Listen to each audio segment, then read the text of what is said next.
may naalala akong kwento, no? Parang narinig ko rin dito yun, pero para sa mga hindi rin alam yung kwento. Meron pong isang lalaking na-aksidente. Tapos, dinala siya sa ospital.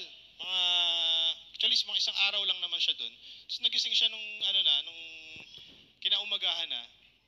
Inabot sa kanya yung bill. Ito po yung bill niyo, sir. Isang araw po kayo ditong naka-oxygen. Ganyan. Daming mga gamot. Tapos pagtingin niya ng bill, naiyak siya. Parang nahagulgul pa siya, nakita niya yung bill. Sabi nung nurse sa kanya, sabi, ba't kayo naiyak? Wala po ba yung pambayad? Sabi nung pasyente. Hindi. Kasi nakita ko yung bill ko rito, yung oxygen ko. Isang araw lang ako dito, 5,000. Baka St. Luke's to, no? Sabi ng nurse, bakit sir? Umiyak ba kayo kasi mahal yung singil namin sa oxygen? Hindi naman. Naiyak ako kasi ang bait ng Diyos. Kasi kung ganito pala kamahal ang oxygen, magkano na yung utang ko sa Diyos? 50 years old na ako ang tagal ko na humihinga. Yung pala ganito pala presyo ng oxygen. O ikaw magkwenta. Ang isang araw po 5,000, isang taon 365. Times mo sa 50. Kasi 50 years old na yun. Diba? Times mo. Almost 9 million. Okay, hininga pa lang yan. Hindi pa kasama yung ininom mong tubig. Sabagay, binibili mo naman yung tubig, ano? Okay.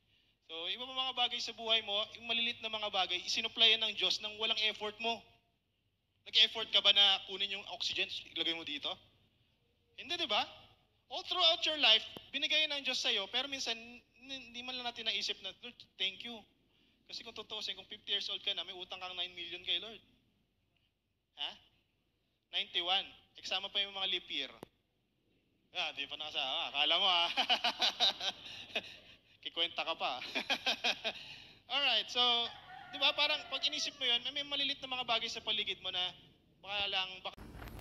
pagbati po ng pag-ibig at kapayapaan sa mga kapatid sa bawat sulok ng mundo, saan man kayo naroroon.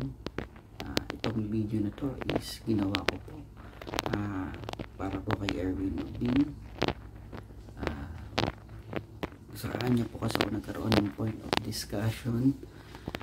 Ito po ay pagliliwanag with regards sa tinakil niya po patungkol po sa oxygen, which is tinanong ko po siya kung meron po bang verse na makikita na patungkol po rito. And then sabi niya panoorin ko po yung video na ginawa niya, which is yun nga po, pinanood ko nga po. And then later on sa panonood ko, hindi rin niya po na-discuss yung verse patungkol sa hinahanap ko, which is yung oxygen. And then marami po akong napansin sa kanyang mga discussion na kasama na rin po sa i-discuss ko. Ako pala ay hindi po isang mangangaral, hindi rin po ako isang pastor, hindi rin po ako nagtuturo. So ito po is very rare na ginagawa ko, pero dahil po sa pag-ibig sa kapatid, ginawa ko po itong video na to. So sana po samahan niyo po ako na hanggang sa matapos ko po itong i-tackle ko about sa napansin ko sa pangangaral niya po. So simulan na po natin. Sa simula ng pagpipreach niya po, so napansin ko po na nananalangin po siya sa harapan ng mga sumasampalataya at hindi sumasampalataya. Kaya ko po nasabi na hindi kasama po yung mga hindi sumasampalataya is even ako nakita ko po siya through video. So nararapat po ba ito? Nakasang-ayon po ito sa banal na kasulatan na once na mananalangin ng isang Kristiyano ay mananalangin po siya na nakikita ng ibang tao. Ano po ang perspective ng Biblia sa mga ganito pong mangangaral at mga sumasampalataya? So ito po yung example video ng pananalangin po nila. Amen and amen. Diyos na nakahigit sa lahat, sa iyo ang lahat ng pagsambat pasasalamat. po yung aming panalangin, Ama, sa pangalan ng iyong anak na si Jesus. Amen. And then, nabanggit niya rin po na ang pangalan ng Diyos ng Biblia ay Yahweh. And then later on daw ay tinawag itong Jehovah. So, yun po ba talaga yung pangalan ng Diyos na makapangyarihan sa lahat, na lumalang ng sanglibutan? So, itatouch ko rin po siya. And then, Yan po panoorin po pagpapakilala natin ng ang kanyang Diyos kay pagpapahayag. Abraham, kay Isaac, tsaka kay Jacob. Okay, kung magbabasa ka ng Bible, ganito yan. Bago pa si Moses, okay, kasi nung nagpakilala ang Diyos kay Moses, anong pakilala ng Diyos kay Moses? Ha? Ako, nalimutan niya na. Ang pakilala ng Diyos kay Moses ay Yahweh or Jehovah sa ibang translation. Okay? So, lumabas lang yung pangalang Yahweh sa panahon ni Moses. Pero nung panahon ni Abraham, ni Isaac at Jacob, walang Yahweh na terminology. Ang alam nila, ang pangalan ng Diyos ay El Shaddai. Sana nasusundan niyo ako. Kasi sa atin, ang normal lang natin makita sa Bible, di ba? Kasi God Almighty. Pero nung sa Hebrew translation, ang tawag nila sa Diyos ay El Shaddai. Hanggang ng panahon ni Moses. Ay, bago dumating si Moses. Alright? Nabanggit niya nga rin po yung about kay El Shaddai. So, nakapag binabanggit daw yung pangalan ng El Shaddai is mabagal. So, El Shaddai. Ang ibig sabihin daw ng Shad is breast. And then, yung Dai is enough. Pero, ay every single words kasi is kinuha niya. So itatouch ko rin po sa mga next na pag-aaral kung bakit ba tinawag siyang bless enough. Kasama rin po yan sa itatouch ko po. So ang nakapatawag talaga ng pansin sa akin, so kaya mas siyempre sa Biblia po kasi ang napaka-importante po is yung kaligtasan ng kaluluwa. So once na ang isang tao is mailigaw mo sa maling paniniwala, sa maling pananampalataya, so maaari siya mapahamak. So nakatawag sa akin ng pansin na yung Diyos daw na makapangyarihan sa lahat ay nagkatawang tao. And then, yung dahil hindi daw sumusunod yung tao sa kautusan, so siya mismo yung nagkatawang tao. And then, sinunod niya yung sarili niyang utos. So, tama po ba na ang Diyos na makapangyarihan sa lahat, na gumawa ng lahat ng bagay, gumawa siya ng utos, tapos siya rin yung gagawa ng sarili niyang utos? So, tignan po natin kung yun po ba yung sentido common ng Biblia. And then, sinabi niya po sa isang example na, for example, yung nanay mo, inutusan ka, tapos, yung utos niya, siya rin ang sumunod. Ganon din po ba ang Diyos na makapangyarihan sa lahat? So, kasama po yan sa itatakil ko po. So, panoorin nyo lang po yung konting recap ng video na napansin ko. And then, later on, iisa-isahin po natin siya sa awat tulong ng Diyos. Panoorin po natin yung point of discussion niya about sa binabanggit ko po. Siyempre tao ka, may sagot ka pa rin dyan, di ba? Ano sagot mo? Pag inutusan ka ng Diyos na mabuhay sa katapatan, huwag magkasala, mabuhay sa kabanalan, mabuhay ng tapat sa Diyos. Ano yung sasagot mo bilang tao? Lord, ang hirap eh. Tama? Tao lang ako eh. Nagkakasala, kakamali ako eh. Yan ang sagot natin dyan. Di ako perfect, Lord. Alam ng Diyos yun. Alam mo sunod yung step na ginawa? Yun, bumaba bumaba, nagkatawan tao, tapos, tao siya, tapos nabuhay siya ng blameless and faithful. Parang nanay mo te, utos niya siya gumawa eh. Okay? At pinakita niya sa'yo, sabi niya, John 16:33, "Here on earth you will have many trials and sorrows, but take heart, because I have overcome the world." Yung inutos ko, ako rin gumawa. Sabi na, kita mo? O, nakita ko, nagawa ko, tao ako, nagawa ko. Follow me. Ulitin ko po ulit, hindi po ako mangangaral, hindi rin ako natuturo.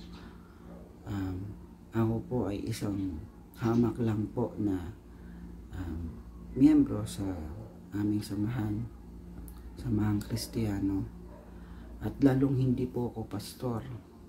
So, ngayon po, itong video na to is dahil nga sa pag-ibig, kaya ako po nagawa. So, kaya ako po gustong i-share ito para po sa pagliliwanag. Dahil po nasusulat po sa Biblia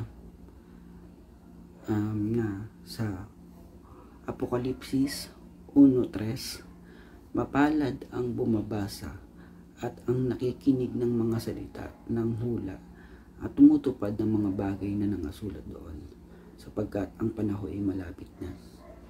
So, mapalad po ang bumabasa. Kaya po, tayo bilang isang tao, so, tungkulin po natin na bumasa. So, para hindi po tayo mailigaw ng mga ngaral na pwedeng manligaw po sa atin. So, yun nga po, dahil nga po naka-oo na po ako sa isang kaibigan. So, nasusulat sa Biblia, sa Mateo 5:37, ang ganito: "Datapwat ang magiging pananalita ninyo'y oo, oo, hindi, hindi, sapagkat ang humigit pa rito ay buhat sa masama." So, dahil naka-oo na tayo, so kailangan ko pong gawin yung video na ito. At pansinin nyo na rin po kung yung pagtuturo na gagawin po natin or pag-aaral na gagawin natin is naka-confine po ba ito sa banal na kasulatan, dahil nasusulat sa Juan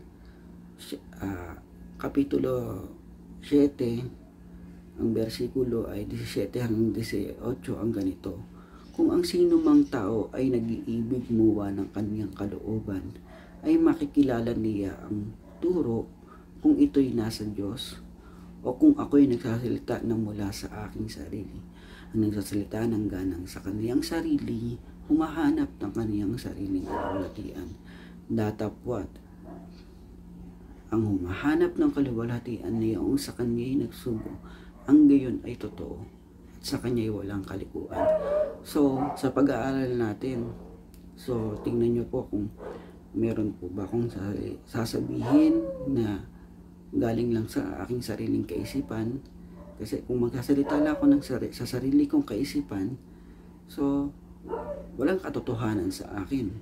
So dapat ang manaig po is yung katotohanan. Ang salita ng Diyos ay katotohanan na ating mababasa sa John 17:17. Ganito ang ating mababasa: "Pakabanalin mo sila sa katotohanan, ang salita mo'y katotohanan." So, sa Biblia, ang salita ng Diyos ay katotohanan. So, kailangan po dito po tayo mag-focus, dahil ang salita ng Diyos nga po ay katotohanan. Yun po mga kapatid. So, nakasulat nga po sa Juan 17:17 na pakabanilin mo sila sa katotohanan. Ang salita mo'y katotohanan. So, ang salita po kasi ng Diyos is katotohanan. Pero since ang pag-aaralan natin is oxygen, so oxygen is part of a science. Part po siya ng science. So ano po ba ang basic principle ng science? Simple po, science define fact. So, nagde-define po siya ng katotohanan. So, hindi po kasama sa science yung theory. So, theory is not science. So, kasi ang science, napatunayan na po ito, discover na po nila and then napag-aralan na po nila. So kaya po na-identify po na fact po siya or katotohanan. So kung ang science is nagde-define po siya ng fact, ang sabi naman sa Biblia, pakabanalin mo sila sa katotohanan. Ang salita mo'y katotohanan. So dapat kung magsasalita po ng premise ang Biblia about sa katotohanan, about sa oxygen, dapat is hindi po sila maglalaban ng science po na pinaniniwalaan po natin ngayon. So dapat kumbaga parang meron silang symbiotic relationship.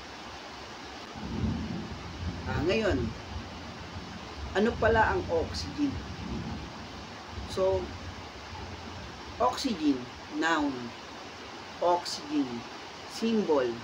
O, a colorless, odorless, reactive gas, the chemical element of atomic number 8 and the life-supporting component of the air. If breathing stops, there's no oxygen getting to the brain and the cells begin to die. So, kapag wala pong oxygen, patay. Ganun po siya kasimple. So, origin, late 18th century from French Principe. Oxygen, acidifying constituent, because at first it was held to be the essential component in the formation of acid na na-discover ni Joseph Priestley and Carl Wilhelm Scheele noong year 1774. Ngayon, how oxygen related to life? According pa rin to sa science, so ito yung masisearch nyo po sa Google. How is oxygen related to life? Most living things need oxygen to survive. Oxygen helps organisms grow, reproduce, and turn food into energy. Humans get the oxygen they need by breathing through their nose and mouth into their lungs. Oxygen gives our cells the ability to break down food in order to get the energy we need to survive. So, lahat po ng most of the living things po, kailangan po ng oxygen. Tayong mga tao, so, para po tayong mga tao, yung pinaka-way natin kung paano po kumuha ng oxygen is using our nose and mouth. So, yun po yung pangkuha po natin ng oxygen papunta po sa lungs. So, even yung mga living things po is kailangan po siya ng oxygen para makapag-survive kasi nakakapag-produce po siya or nakakatulong po sa mga organism para lumaki, makapag-reproduce at ito yung nagiging pagkain at nagiging enerhiya para sa kanila. So, in Google, so the breath of life was the oxygen. So, yung oxygen pala is tinatawag na breath of life. Bakit? Breath of life is an idiom referring to the essential elements that make something alive or give vitality. Is not literal meaning you're not actually breathing life into something. Air, particularly oxygen, is often called breath of life or breath of life because it's essential for sustaining life on earth. So, nakakapag-sustain po siya ng buhay dito sa mundo. So, every living things po is kailangan po ng oxygen. Even yung mga seawater, kailangan din po nila yan. Actually po, yung nilalangoyan po ng mga seawater is isa sa mga composition ng dagat is kasama pong oxygen. So, kailangan po ng water, which is yung H2O. Dalawang hydrogen, isang oxygen is equivalent to water. And then, syempre, kailangan din po ng sodium chloride, which is ito po yung salt o yung asin. So, yun po siya. Even yung mga sea creatures po, kailangan nila ng oxygen. Kaya po, meron silang mga hasang, is para makakuha po ng oxygen. So, another way po nila yan para makakuha ng oxygen. Yung mga ibon, yung mga land animals, mga amphibians, mga reptiles, mga um, mammals, mga birds, lahat po yan kailangan din po nila ng oxygen. So, yun po mga kapatid. Yung salitang oxygen, nakasulat po ba yun sa Biblia? May word ba mga kapatid sa Biblia na patungkol sa oxygen? Yung word o letra por letra per se ng oxygen, wala po yun. Kasi syempre, year 1774 nang na-discover yung yung oxygen ni Mr. Priestley or ni Mr. Priestley. Pero yung diwa ng oxygen, nasa Biblia ba?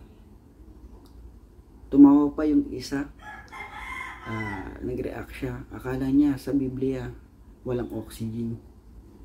Siguro kasi tumawa ka So,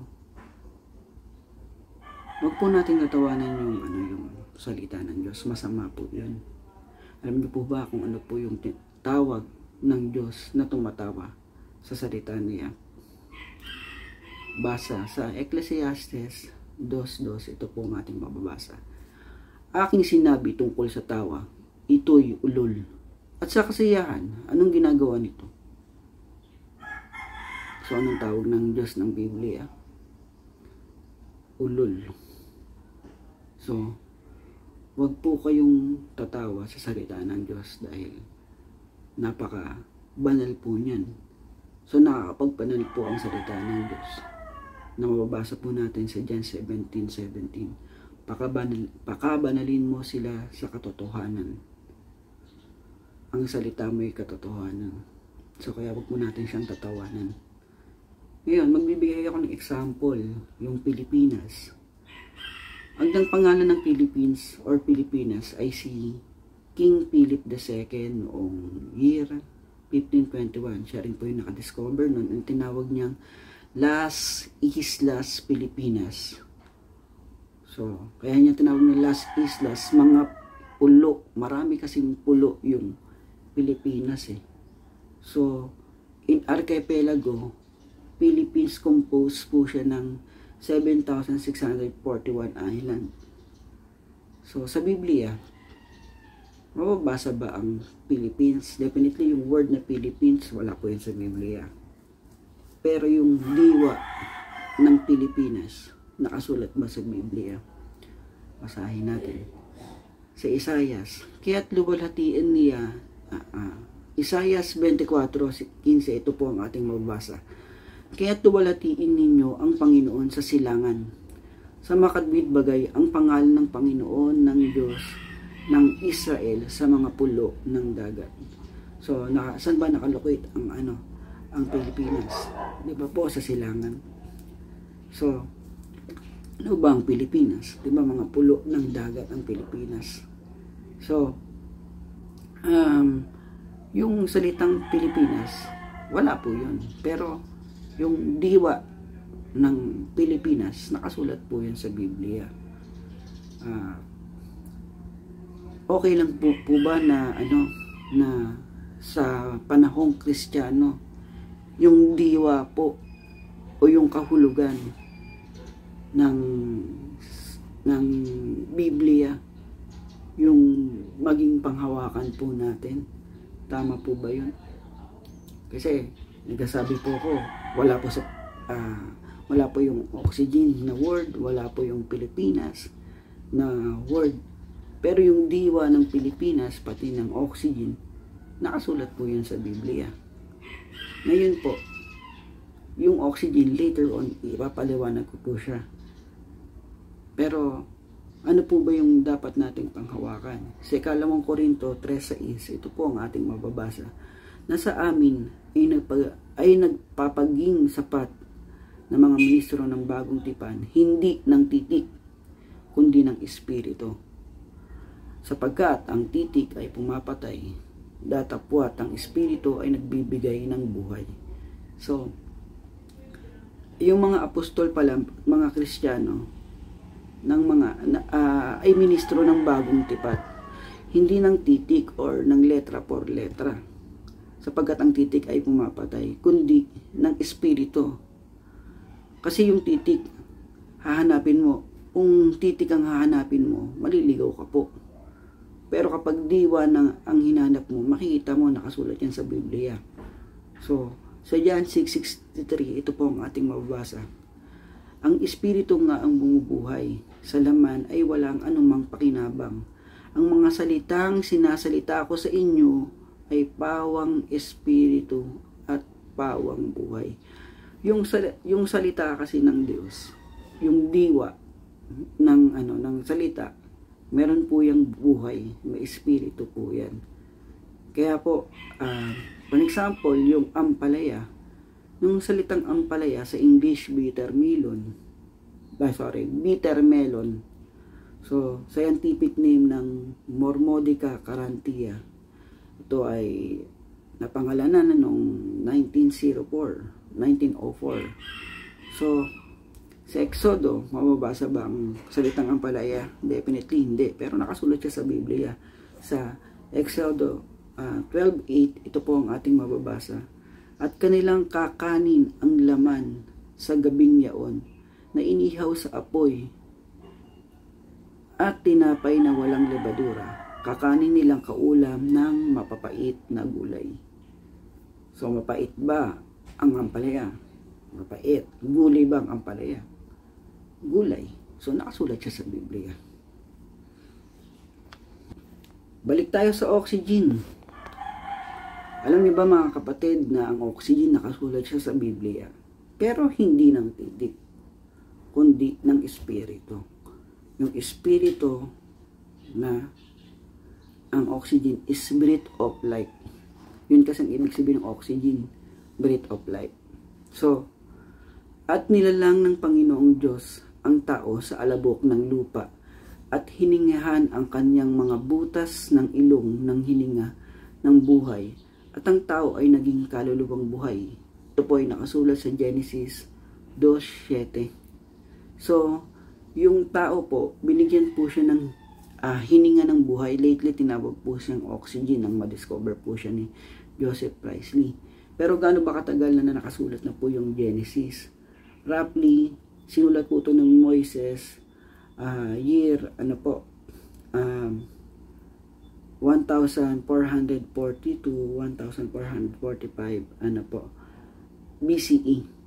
So roughly estimate sa panahon natin ngayon nasa 3,465 years na yung nakakalipas, and baka mas matagal pa ng konti. So ganito ka-authentic yung Biblia kasi hindi pa na-discover lang po ni Joseph Priestley noong 1774. Pero nakasulat na po siya roughly 3,465 years sa Genesis. Na yung breath of life na tinatawag na oxygen po ni Joseph Priestley is yun nga po yung nakalagay sa Genesis 2:7 na at hinilalang ng Panginoong Diyos ang tao sa alabok ng lupa at hiningahan ang kanyang mga butas ng ilong ng hininga ng buhay at ang tao ay naging kaluluwang buhay. Kasi without oxygen, according to science, patay. So, saan ba? Ano ba yung pinaka-sanction way ng natin? Ng pagkuha ng hangin sa butas ng ilong natin. So, kaya talagang authentic yung Biblia. Nakasulat yung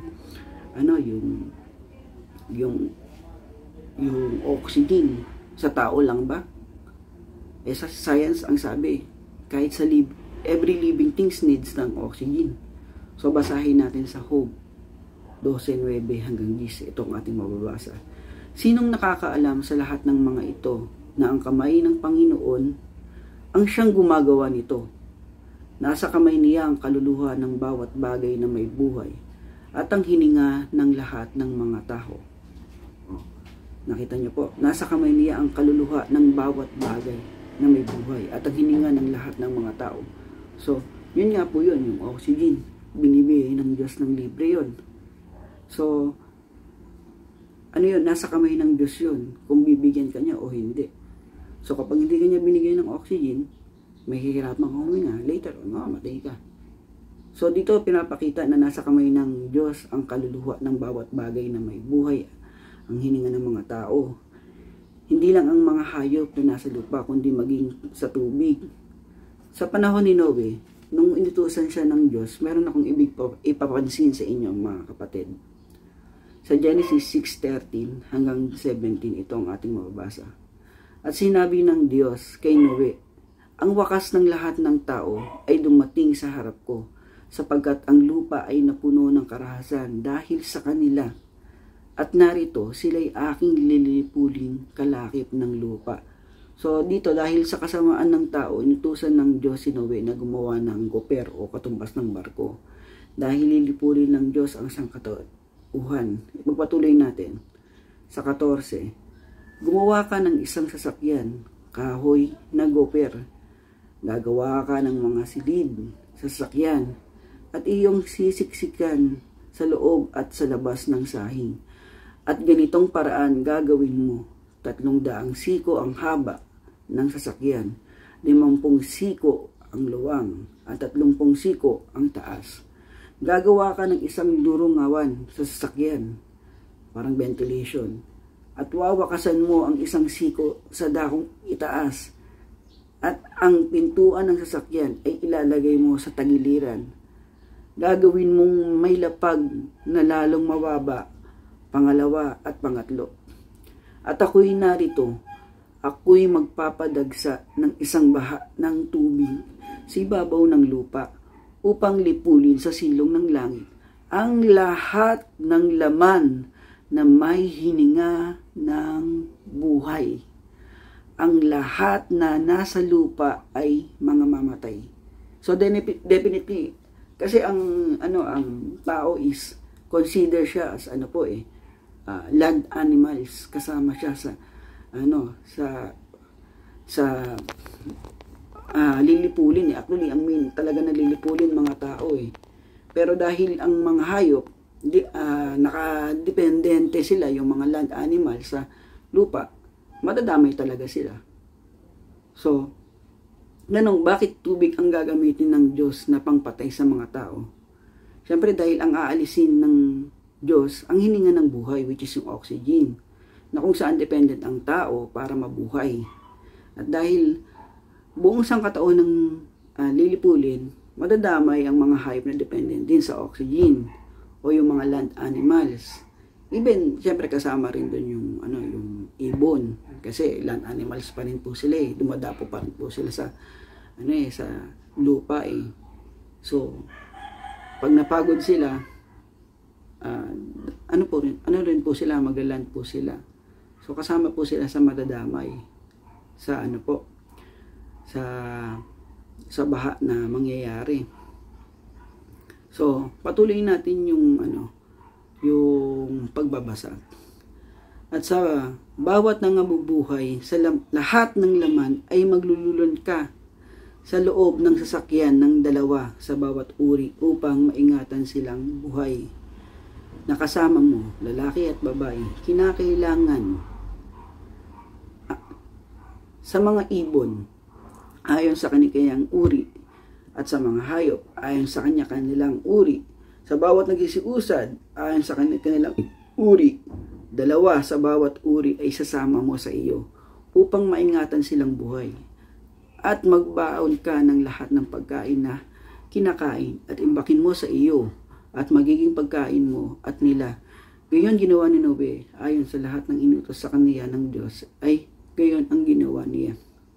So, ang tinutukoy rito na kukunin ni Noe, bawat mga taga-land animals, kukuha siya ng tig-isang pair. Siyempre, balancing ng ecosystem kasi yan kailangan pa rin ng tao yan para mabuhay. So, para mapapanatili yung lahi ng mga hayop na yun, kumuha lang ng tig-2 kasi kaya naman paanakin ng Diyos yan yung mga land animals na yun dahil nga siya yung makapangyarihan sa lahat So, kailangan din nila Noe yun. So, yung balancing ng ecosystem para mabuhay po yung mga hayop na yun. Kaya po, kumuha po ng tig-2. Kaya nga may sukat Kung mapapansin nyo po sa unang part ng binasa ko po is merong sukat yung barko na magkakasya po yung mga hayop na kukunin ni Noe. Kumbaga, planado po talaga ng Diyos yung pagliligtas sa sa lahi ng mga hayop sa lupa. And then syempre yung dahil mahal niya yung tao, 8 tao nga lang po yung naligtas, which is yung pamilya ni Noe. Pero malawak yung pagliligtas ng Diyos eh. So later on siguro, kung loloobin ng Diyos, try ko po siyang itakil. Yan nga po mga kapatid, yung tinutukoy rito ng Diyos ay ang mga land animal, dahil wala silang capacity na mabuhay o makasurvive sa dagat o sa tubig. Siyempre, definitely, pati mga ibon kasama rito. Dahil nakadesign ang bodily structure nila kagaya ng sa tao. Saan sila parehas? Sa Ecclesiastes 3:19, ito ang ating mababasa. Sapagkat ang nangyayari sa mga anak ng mga tao ay nangyayari sa mga hayop. Ano yun? Sa makatwid bagay, isang bagay ang nangyayari sa kanila. Kung paanong namamatay ang hayop, gayon namamatay ang tao. So, kung paanong namamatay ang hayop, gayon din namamatay ang tao. Oo, silang lahat ay may isang hinga. At ang tao ay wala ng karangalang higit sa hayop, sapagkat lahat ay walang kabuluhan. Pansin niyo po, yung hayop, yung tao, meron lang silang isang hinga or isang hininga. O di ba po yung oxygen po, according sa science, is ano po siya? Ayun po yung kailangan ng lahat ng living things. So rito nakasulat sa Biblia, maliliwanag, silang lahat ay may isang hininga. At ang tao ay walang karangalang higit sa hayop. Dahil kailangan ng hayop ng oxygen, ganoon din ang tao. So, dito makikita mo po na yung oxygen kung paano po siya nag-work. Dito pinapakita ng Diyos na kung paano ang tao ay namamatay at nabubuhay, ganoon din ang hayop. Meron lahat silang isang hinga o hininga, which is yung hininga ng buhay na tinatawag natin na oxygen sa panahon ngayon. Kaya ang tao ay walang higit na karangalan kaysa sa mga hayop. Dahil without oxygen, hindi tayo makakahinga. Gaya ng nangyari sa panahon ni Noe. Siyempre kasi, kung mapapansin nyo po, ang way kung paano tayo nakakuha ng oxygen is by our nose and itong bibig natin. So, siyempre kung magkakaroon ng baha, kailangang eliminate yung oxygen. So, once na in-eliminate yung oxygen po, hindi makakahinga yung tao. Siyempre, ang tao may capacity po siyang umakyat sa mga bundok eh. So, kailangan yung baha na gagawin ng Diyos, mas mataas sa bundok. So, para talagang malipol yung sangkatauhan. So, kasi siyempre, pag natakpan po yung nose, natakpan po yung bibig, hindi na po makakahinga yung tao. Mamamatay po siya.